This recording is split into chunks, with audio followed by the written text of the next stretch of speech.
الحمد لله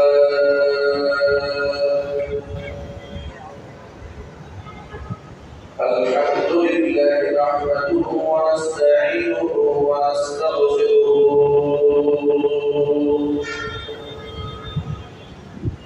ونؤمن به ونتوكل عليه ونعوذ بالله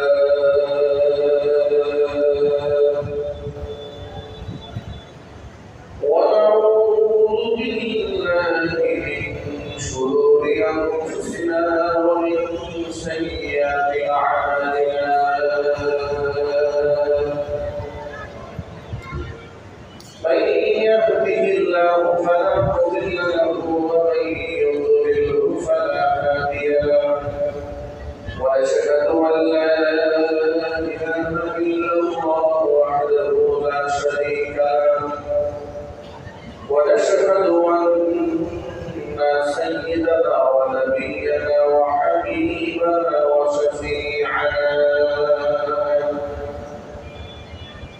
ومولانا محمدا عبده ورسوله الذي أرسله بالحق بشيرا ونذيرا وداعيا إلى الله بإذنه وسراجا منيرا أما بعد فأعوذ بالله من الشيطان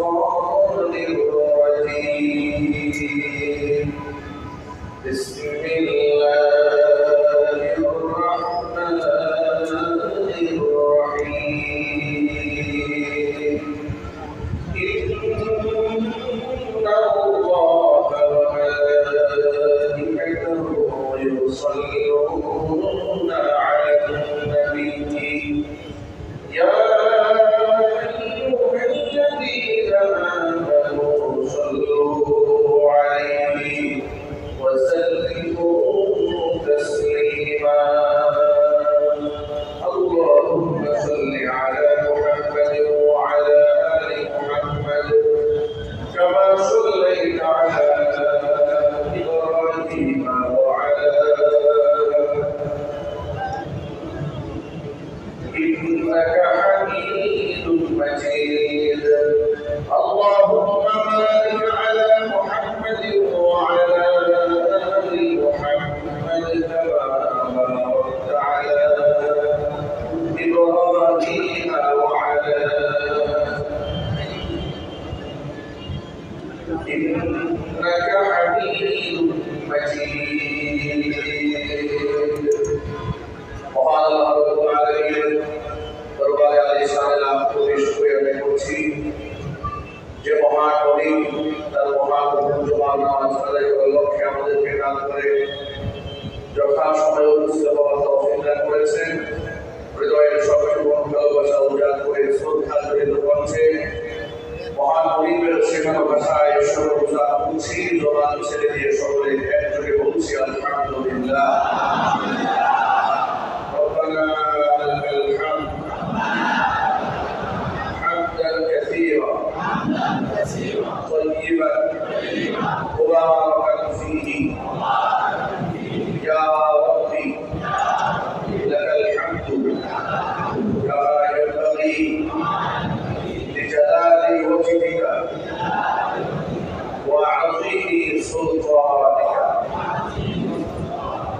আল্লাহ রাব্বুল আলামিন আমাদের জন্য নসিহত করুন আমিন আমাদের জিন্দেগীর গুনাহ খাতা আল্লাহ তাআলা মাফ করে দেন আমিন কাল আসরে কঠিন ময়দানে আছেন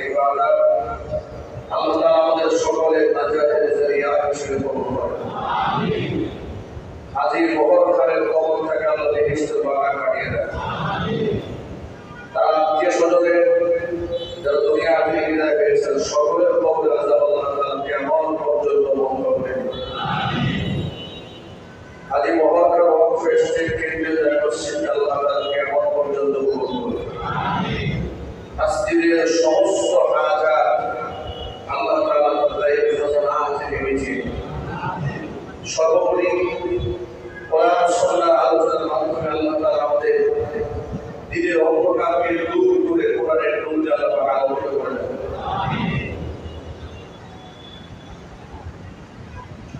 একজন ইমানদার ব্যক্তি দৃঢ় বিশ্বাস হচ্ছে যে এই জগতে আমরা খুবই খরচ, বিরাট একটা জগৎ আমাদের সামনে আছে। আমরা ছিলাম আলমে আল্লাহ রূহের জগতে, এসেছি আলামে আসফাত দুনিয়ার জগতে। এখান থেকে বিদায় হয়ে আমাদের পরবর্তী সফর আলামে বারজাখ কবরের জিন্দেগি। এর পরবর্তীতে আমাদের পরবর্তী বিরাট জীবন হচ্ছে ইয়াউমুল মাহশার, হাসরের জিন্দেগি। এবং প্রত্যেকটি ইমানদারের হৃদয়ের বিশ্বাস এবং এই বিশ্বাসের গভীরতা এতটাই বেশি, ইমানদার ব্যক্তিকে শহীদ করা হলো এই বিশ্বাস থেকে তাকে দূরে ফেলে দেওয়া সম্ভব নয়। ঠিক না? আমাদের এই কঠিন সময়ের মধ্যে আল্লাহ রাব্বুল আলামিন আমাদেরকে জীবন বিধান শিখিয়ে দিয়েছে। আমি কোন পথে পরিচালিত হবো এটা আল্লাহ কোরআন দিয়ে আমাদেরকে শিখিয়ে দিয়েছে। আমরা বলি আলহামদুলিল্লাহ। কোরআন ব্যক্তি জীবনের, সামাজিক জীবনের, পারিবারিক জীবনের, রাজনৈতিক জীবনের পক্ষে আন্তর্জাতিক অঙ্গনের এমন কিছু নাই কোরআন আমাদেরকে বলে দেয়। কোরআন আমাদের সব বলে দিচ্ছে। আলহামদুলিল্লাহ। এর মানে হচ্ছে প্রত্যেকটা মুমিন মুসলমান জীবন গঠন করবে কোরআনময় জিন্দেগি। ঠিক না? কোরআনময় জীবন এটা প্রত্যেকটা মুসলমানের গর্ব এবং অহংকার। কোরআনবিহীন কোনো জিন্দেগি হতে পারে না, সুন্নাহবিহীন কোনো জীবন হতে পারে না। কয়েকদিন আগে নারী সংস্কার কমিশন নিয়ে বাংলাদেশে অনেক আলোচনা পর্যালোচনা হয়েছে, হচ্ছে, সামনেও একটা পয়েন্ট দুদিন আগে লক্ষ্য করেছে। নারী সংস্কার কমিশনের দায়িত্বশীল দুজন মহিলা করে একটা দর্শন অনুষ্ঠানে যাওয়ার পরে তাদেরকে বলা হলো যে আপনারা যে সংস্কার কমিশনের দাবি দাওয়াগুলো এনেছেন এগুলো তো ধর্মীয় মূল্যবোধের সাথে যায় না। তারা জবাব বললেন, আমরা এগুলো করার সময় আমরা ধর্মকে আমরা কাছে জানি না, আমরা ধর্মকে বাদ দিয়ে করেছি। একটা রাষ্ট্রের পরিচালনা পরিষদ, একটি রাষ্ট্রের মধ্যে কি কোন অবকাঠামোতে চলবে সেটা ধর্মহীন ভাবে তারা পরিচালনা করার জন্য প্রচেষ্টা চালাচ্ছে। সমাজকে ধর্মহীন করার জন্য কয়েকটা চালানো হচ্ছে। আমি আপনাদের সকলের কাছে একটা আওয়াজ দিতে চাই। সমাজের কিছু মানুষ আপনাকে জান্নাতের পথে রাখবে, কিছু মানুষ আপনাকে জাহান্নামের পথে রাখবে। কিছু মানুষ আপনাকে পরকালমুখী করবে, কিছু মানুষ আপনাকে দুনিয়ামুখী করবে। দুনিয়াতে যে সমস্ত ব্যক্তিরা মানুষকে দুনিয়ামুখী করে, আল্লাহকে ভুলিয়ে দেয়, এই সমস্ত মানুষগুলোকে আমাদের বিভীষিকাময় দৃশ্য দেখার পরে আল্লাহকে ডেকে বলবে, আল্লাহ আমরা তো বলবো অপরাধী ছিলাম না, এই কিছু নেতা কর্মীদের অনুসরণ করতে গিয়েই তো বলবো আমরা আজকে এই কঠিন শাস্তির সম্মুখীন হচ্ছে। আল্লাহ তুমি এক কাজ করো, যে সমস্ত নেতারা আমাদেরকে তোমাকে ভুলিয়ে জাহান্নামে পাঠিয়েছে, আদল্লুনা যারা আমাদেরকে গুমরাহ করেছে, আযাবান জিফান মিনান নার, আল্লাহ তুমি এদেরকে জাহান্নামে দ্বিগুণ শাস্তি প্রদান করো। কিয়ামতের দিনে আল্লাহ বলবে, আল্লাহ পাক বলবেন, ওয়ালা লিকুল্লি মুতিফু ওয়ালাকিন লা তা'লামুন, দ্বিগুণ শাস্তি শুধুমাত্র নেতারা ভোগ করবে না। যে সমস্ত অনুসারীরা আমার কোরআন বাদ দিয়ে, পরকালের চিন্তা চেতনা বাদ দিয়ে ওই সমস্ত নির্মূল নেতা এবং ব্যক্তিদের আনন্দ মেনে দুনিয়াতে পঞ্চায়েত জিন্দেগিটা করে ফেলেছে, তাদের প্রত্যেকের জন্য জাহান্নামের দ্বিগুণ শাস্তি। চিৎকার করে বলতে আউযুবিল্লাহ। সকলে কথা খুব ভালো করে মনে রাখবেন। কিয়ামতের দিন মানুষ একা একা জান্নাতেও যাবে না, আবার একা একা মানুষ জাহান্নামেও যাবে না। মানুষ দলবদ্ধ হয়ে জান্নাতে যাবে, আবার দলবদ্ধ হয়ে জাহান্নামেও যাবে। সূরা জুমারের মধ্যে আল্লাহ বলেছেন, ওয়াসিকাল্লাযীনা কাফারু ইলা জাহান্নামা যুমারা, যে সমস্ত ব্যক্তিরা কুফরি করেছে এদেরকে দলে দলে জাহান্নামের দিকে নিয়ে যাওয়া হবে।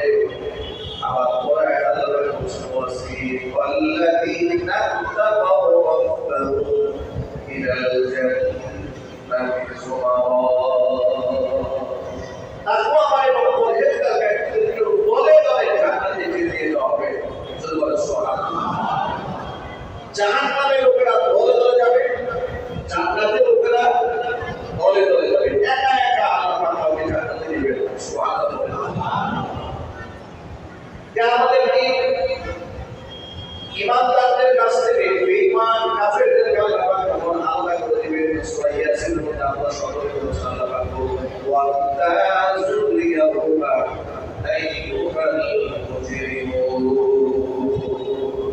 অপরাধীরা সব আলাদা হবে, অপরাধীরা কি হয়ে যাবে? আলাদা হবে। দেখেন সমাজের মধ্যে আমরা যখন বসবাস করি, আমরা কিন্তু সমাজ বদলে সব একসাথে, নামাজি বেনামাজি আস্তি নাস্তি মুনাফিক মুশরিক সব এক জায়গায় আছে, সব মসজিদের মধ্যে কত শ্রেণীর মানুষ নামাজ আমরা জমা হয়ে আছে, নামাজি আছে এখানে বেনামাজিও আছে, কিন্তু আমরা আমাদের শুধু ধারণা রাখতে চাই আল্লাহ পাক যেন আমাদের কাউকে বেনামাজি না রাখে। দেখো সমাজের মধ্যে আমার সমাজ বদলে সবাই সুন্দর করে বসবাস করে। অনেক অপরাধী ব্যক্তিরা সমাজের মধ্যে সম্মানের আসন নিয়ে বসবাস করে, ঠিক না? অনেক পাপিষ্ঠ ব্যক্তিরা সমাজের মধ্যে সম্মান পায়, কারণ সেটা পাপ করে পাপের কোনো দুর্গন্ধ নেই। পাপের যদি দুর্গন্ধ থাকতো তাহলে সমাজের সমস্ত অপরাধী মানুষগুলো থেকে লোকেরা সত্যি লোকেরা দূরে চলে যেত। কেমন আল্লাহ একটা ঘোষণা দিলেন, অপরাধীরা আলাদা হয়ে আপনি কি কল্পনা করেন আল্লাহ একটা ঘোষণা দেবেন অপরাধীরা আলাদা হয়ে যায়। ওরা বলেছে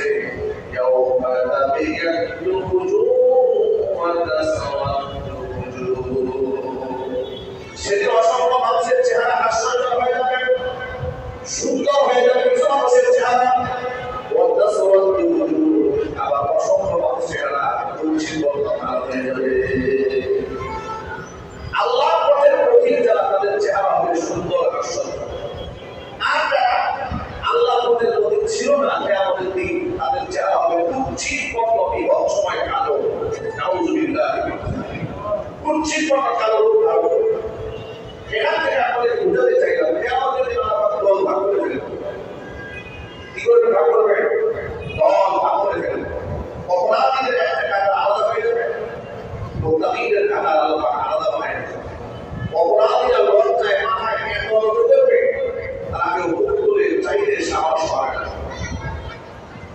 সেদিন তারা লাঞ্ছিত অপমানিত হবে অপরাধী মানুষ। দুনিয়াতে আল্লাহ তাআলা মানুষের সামনে মানুষকে লাঞ্ছিত করা অপমানিত করে, কোরআন থেকে শিক্ষা গ্রহণ করে।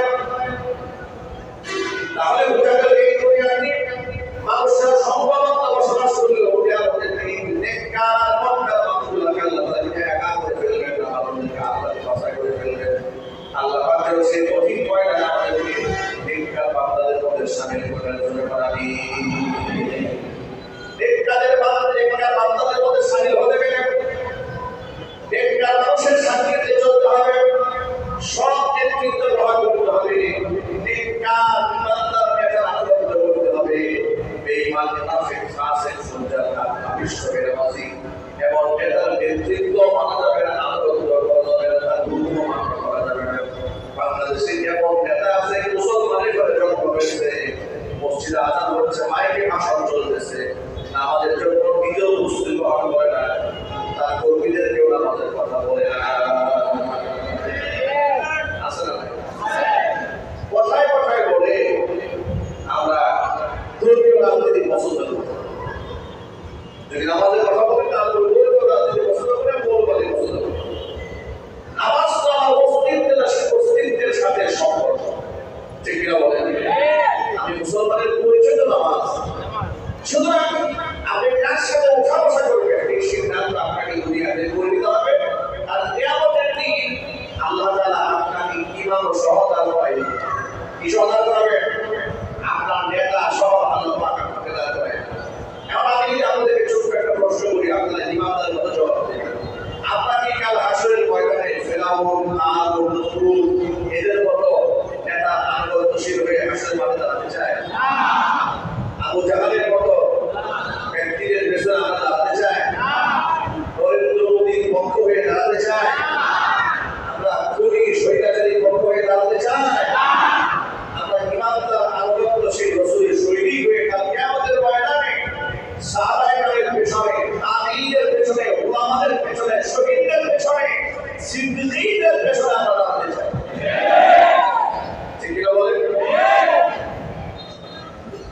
রাজনীতিবিদ কোনো দলের মানুষই আমাদের কাছে ঘৃণার পাত্র থাকে না, সকলে আমাদের কাছে ভালোবাসার পাত্র থাকে। ততক্ষণ তারা কোরআন সুন্নাহর বিরুদ্ধে যায় না। আমাদের পুরো ভালোবাসাটাই নির্ভর করে এই কোরআনের উপর, ঠিক কিনা বলে? আমরা কাকে ভালোবাসবো আর কাকে ঘৃণা করবো এটা কোরআন আমাদের শিখিয়ে দিয়েছে। আমাদের মুহাব্বত আল হুব্বু ফিল্লাহ ওয়াল বুগযু ফিল্লাহ, আমাদের ভালোবাসা হবে আল্লাহর জন্য, কারো প্রতি ঘৃণা সৃষ্টি হবে সেটা আল্লাহর জন্য। আমাদের ব্যক্তিগত কোনো আক্রোশ নেই। আজকে পুরা বাংলাদেশে আওয়াজ উঠেছে আওয়ামী লীগকে নিষিদ্ধ করতে হবে। পুরা দেশে আওয়াজ উঠেছে, ছাত্র জনতা আন্দোলন করছে, রাজনীতিবিদরা তাদের সঙ্গে লাগছে, আলেম ওলামারা তাদের সাথে একাকিরা বসে রাজপথে ঝাঁপিয়ে পড়ছে। জুমার নামাজের পর বৃহৎ আন্দোলনের ডাক এসেছে বাংলাদেশের বিভিন্ন জায়গায় জমায়েত হয়েছে। আওয়ামী লীগের রাজনীতির সাথে আমাদের কোনো শত্রুতা পুরো আমাদের ছিল না। শত্রুতা তখন তৈরি হয়েছে যখন আমরা দেখেছি রাজনীতির আড়ালে তারা এদেশ থেকে ইসলাম বিধানের চেষ্টা চালাচ্ছে। যখন আমরা দেখেছি ক্ষমতার চেয়ারকে মস্তকে শক্তিশালী করার জন্য ভারতের রয়ের সামনে আঘাত করে বাংলাদেশের সম্মানিত আলেমের কবরের মধ্যে বসে লাগিয়েছে। যখন দেখেছি নরেন্দ্র মোদীকে খুশি করার জন্য বিশ্ব আলেমের ঈদগাহ বাবা দিয়েছে, মাহফিলের মঞ্চগুলো ভেঙে দিয়েছে, মাহফিল থেকে কামরান আলেমকে গ্রেফতার করে জঙ্গি মামলায় গ্রেফতার দিয়ে বছরের পর বছর কাটাই হয়েছে। বছরের পর বছর খতিব সাহেবদেরকে স্বাধীনভাবে মসজিদে মিম্বার থেকে কথা বলতে দেয় নাই। যারাই কথা বলেছে তাদের নামে মামলা দিয়েছে। এটা কি সত্য না অসত্য? আমি যে কথাটা বললাম আমি আমাদের সকলের কাছ থেকে সাক্ষ্য গ্রহণ করতে চাচ্ছি। আমি যে কথাটা বললাম আলেমরা কি স্বাধীনভাবে কথা বলতে পেরেছে? কথা বলার সুযোগ তারা দিয়েছে? আলেমদেরকে তো লাঞ্ছিত করে নাই, ইসলাম ধ্বংস করার ষড়যন্ত্র করা আগে নাই, নারী ঘুরে ঘুরে রাস্তায় আলেমদেরকে নিয়ে যায় নাই, সাতটা চত্বরে অসংখ্য মানুষকে তারা শহীদ করে নাই, অসংখ্য আলেমদেরকে ঘুম এবং খুন করা নাই।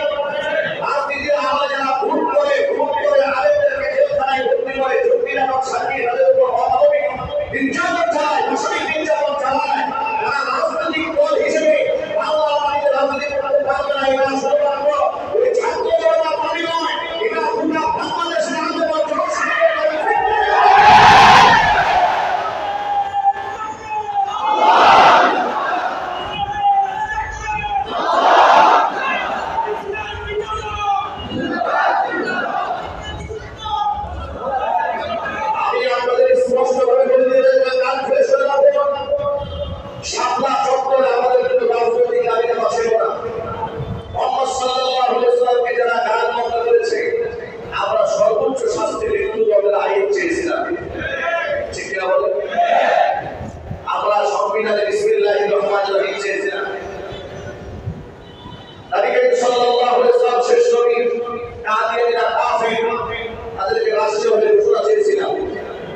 এই সমস্ত নারী এবং পুরুষের মধ্যে পর্দার পার্টিশন চেয়েছিলাম।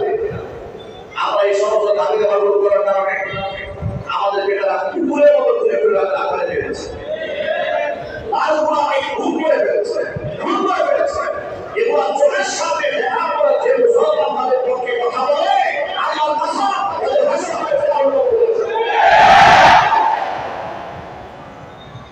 সুতরাং ছাত্র জনতার সাথে জাতি সুরাভাবে যেভাবে আন্দোলন ঘোষণা করেছে এই আওয়ামী জঙ্গি গোষ্ঠী রাষ্ট্রীয় পরিচিত হোক, এই আগামী আমরা এদেশের সাধারণ সমাজ সব ক্ষমতা আছে। আপনারা আছেন না?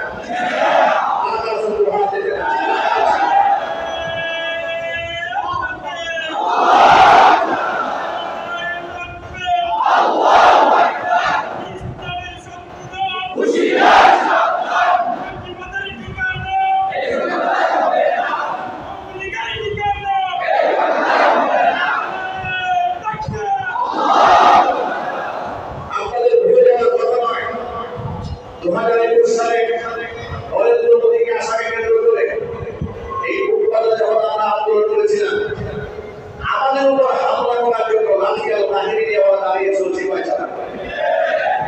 ইতিহাস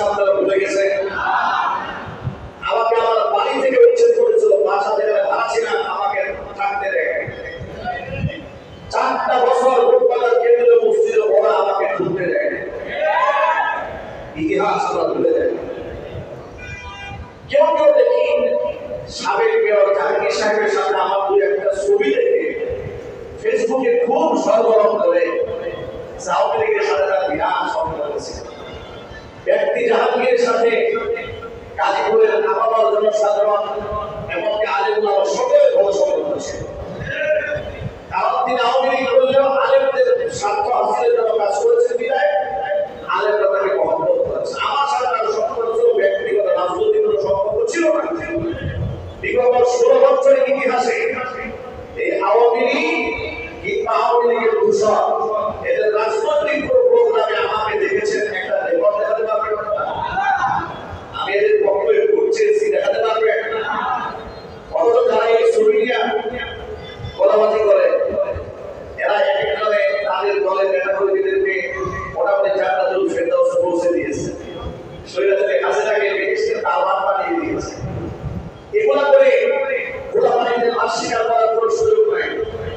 আমি যদি আওয়ামী লীগের আমলে সুযোগ সুবিধা দিতে পারতাম তাহলে এই 4-5টা মামলার আসামি আমার আওয়ামী লীগের আমলে হতো।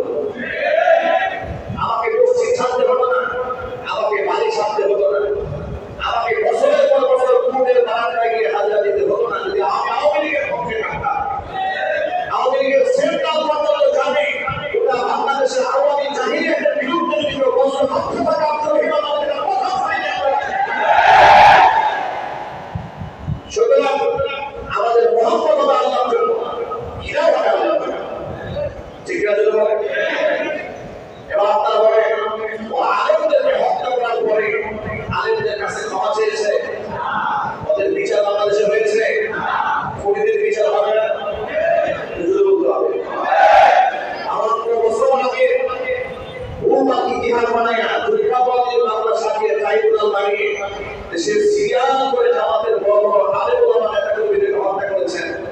52 বছর আগে যদি একটা নাটকীয় অভিযোগ তৈরি করে মানুষকে হত্যা করতে পারে, জুলাই মাসের ভূমি তাদের পথ বলে হত্যাকারীদের চিত্র পরিচয়ের সামনে ভাষাবার তাদের হত্যা দেখতে পাচ্ছি, শহীদরা আমরা শুনতে পাচ্ছি, আহত পরিবারের নিহত পরিবারের রক্ত চিৎকার শুনতে পাচ্ছি, তাদের ফাঁসির কাছে ঝুলনো বাংলাদেশ শুনতে হবে।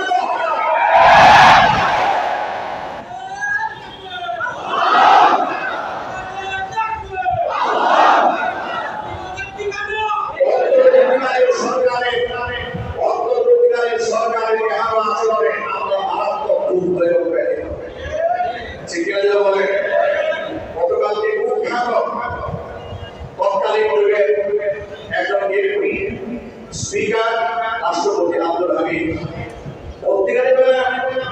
বিমানবন্দর দিয়ে একেবারে মেহমানের মতো তিনি দেশ ছেড়ে চলে গেলেন। এরপরে স্বরাষ্ট্রমন্ত্রী ঘুম ভাঙল, তিনি এখন কান্না শুরু করলেন। ওরা ইন্টারপোলের মাধ্যমে দেশে আসবে, দেশে থাকা অবস্থায় একটা প্রশ্ন তুলাইতে পারে নাই, ইন্টারপোলে ধরে নিয়ে আসবে, আদালত বাদ দিয়ে দেন। প্রশাসনকে বলছি আইবি রহমানকে গ্রেফতার করতে গিয়ে নারায়ণগঞ্জের নাটকীয়তা আপনারা করেছেন। আপনাদের মধ্যে তো এই দেশের মানুষের ঘৃণা এবং অভিশাপ কি পরিমাণ আছে, আপনারা কেন করছেন তার তো হিসাব নেই। সুতরাং এখন পর্যন্ত খুনিদের সাথে আপনারা এমন আচরণ করলে তাহলে অবশ্যই অপরাধ চাই বলে আপনাদের দেশের মুসলমানদের রক্তের সাথে বেইমানি করবেন, জুলাই মাসে চেতনার সাথে বেইমানি করবেন, এদেশের মুসলমানদের রক্তের সাথে বেইমানি করবেন। যারাই করবে তাদেরকে জিল্লতির মালা গলায় দিয়ে দুনিয়া থেকে দেবেন। আপনারা ঐক্যবদ্ধ আছেন ইনশাআল্লাহ? বৃহত্তর আন্দোলনের ডাক আসছে, আপনারা কি সারা দিন রাজি আছেন ইনশাআল্লাহ? কি ভয় আছে আপনাদের? ভয় আছে? আজ এরকম ভারত আর পাকিস্তান যুদ্ধ শুরু হয়ে গেছে, সেই পাকিস্তান